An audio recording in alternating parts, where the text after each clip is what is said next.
It is the new structure of government that tops the priority of the Uhuru Ruto government, even as they prepare to be sworn into office on Tuesday next week. But with the constitutional provision of a minimum of 14 and a maximum of 22 cabinet slots, the reality that fewer names will be in the final list of cabinet secretaries, the new name for ministries, dawns. From a previously bloated cabinet of 42, the assumption to the office of the President Committee, led by Head of Civil Service Francis Kimemia, presented a 21-docket structure based on a 13-point principal pillar to the Jubilee coalition. The new government structure presented by the team proposes 21 cabinet secretary slots in line with legal provisions. However, sources close to the crafting of the new cabinet say the incoming president and deputy may have settled for less than 21 dockets. This means that related ministries will be merged and ministerial functions restructured. For instance, in the Kimemia Committee proposal, there was proposed the Ministry of National Security to replace the Internal Security Ministry.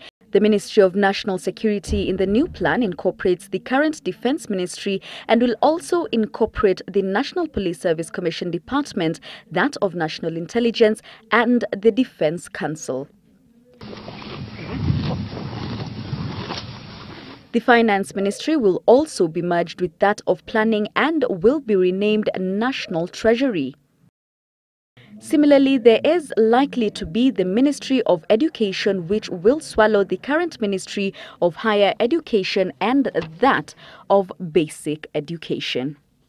There will also be a powerful Home Affairs Ministry that will take up immigration, provincial administration, special programs, national heritage and culture, and development of northern Kenya. It will be responsible for the restructured provincial administration that encompasses county coordinators and the roles that were executed by district commissioners, chiefs, and assistant chiefs.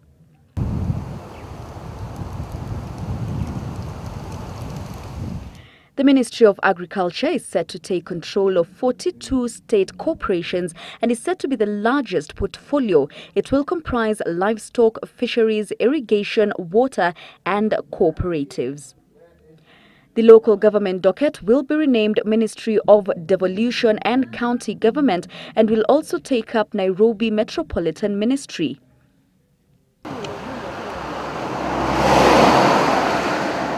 Those of public health and medical services will be merged into one. The East African Community Ministry and that of Foreign Affairs have been proposed to fall under one docket, while roads and public works come under one docket.